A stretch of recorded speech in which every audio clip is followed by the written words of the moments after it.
Have you ever been on vacation and needed a break but ignored it? Did you do it because you felt guilty, because you weren't getting the experience you thought you should, or you were holding others back? Like resting was meant you were wasting the trip? I think a lot of neurodivergent travelers quietly carry that kind of guilt, and I'm here to tell you to stop. Hi, my name is Heath, and I'm diagnosed with autism and ADHD. I'm also a travel agent. I'm creating a community where me and others like us share tips, tricks, travel hacks, and the science behind why some vacations feel restorative while others leave us completely exhausted. So, what is behind the pressure to maximize vacations? I think a lot of us grew up learning that vacations are supposed to be maximized. Do everything, stay until close, get your money's worth, push through the exhaustion you have, don't waste time resting. And honestly, a lot of the vacation, especially theme park culture, reinforces this. It's almost an unspoken idea that if you leave early, take breaks, sleep in, or slow down, it somehow failed the vacation. The amount of people I have heard say that they are like in a Disney sense, or rope drop till park closure, and that beds are the hotel rooms just for sleeping, really reinforces this idea. But if you're a neurodivergent traveler, really you feel this pressure even more intensely because a lot of us spent years just masking and trying to keep up with environments that exhausted us. We learned to push through overstimulation, ignore discomfort, mask the exhaustion, suppress overwhelm, and force ourselves to keep going. And that just became automatic, just trying to navigate and survive in the holistic world. We started to treat rest like it was a weakness. So even when our nervous system was clearly asking for recovery, we'd judge ourselves instead. We would be like, why can't I handle this? Everyone else around me seems fine. Questioning why you should not enjoying more, and you don't want to ruin the trip, especially for others around you if they are not neurodivergent.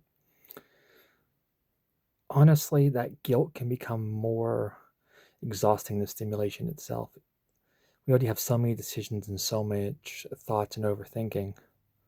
That's just one more thing that happens. And here's the thing. The nervous system does not care about expectations. One of the biggest mindset shifts that I want clients to have is this. Your nervous system does not care what your environment is, doesn't care how magical it is, doesn't care how much of a paradise it is. It only measures demand. And travel creates enormous demand, especially in places that you're not familiar with and that you have a bunch of decisions and that you're trying to fit into those around you and mask and have a ton of unpredictability. The most positive experiences still require processing. So, here's some, that's why I'm going to give you this one of these big tips, and that is value yourself and the break, rest, and being restorative. Do a midday break, do pool time, start later, do quieter dinners, embrace rest days, be okay with leaving early. For different people, it looks different things, but what you need to make sure you're doing is respecting your time and respecting how your body and brain works. If you do this, it can completely change the experience for neurodivergent travelers. Because regulation works best before collapse. Afterwards, it's frankly too late. And once you hit burnout, it oftentimes looks like irritability, and you're no fun for anyone. That's one thing I think many people misunderstand is that burnout on vacation does not always look dramatic.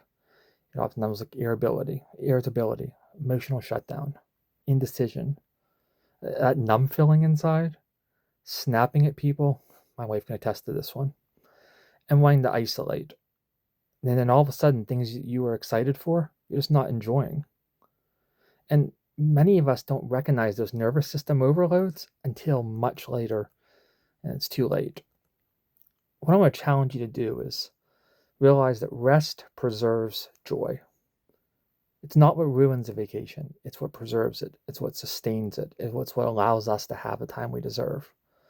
And some of my best trips happen when I stopped trying to maximize every second and started playing on being sustainable. And I hope to encourage you the same. So, build in recovery. Have just one major goal. Accept slower pacing. Be okay with lighter schedules.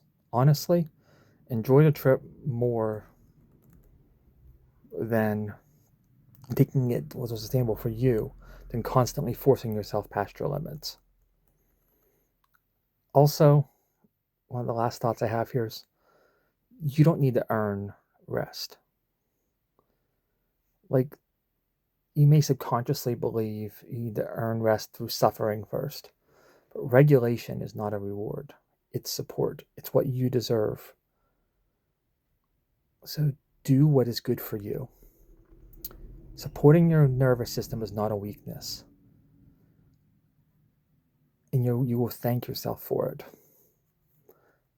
The goal of traveling is not proving how much exhaustion you can tolerate. You don't get a gold star, you don't get a medal, you don't win the vacation Olympics.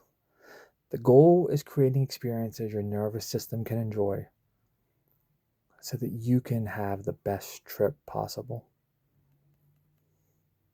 I hope you enjoyed this video. If you did and want to experience more like it, meet other travelers like you, or just have me help you plan the vacation of your dreams, visit yourneurodivergenttravelaagent.com. I hope to see you there. Talk soon.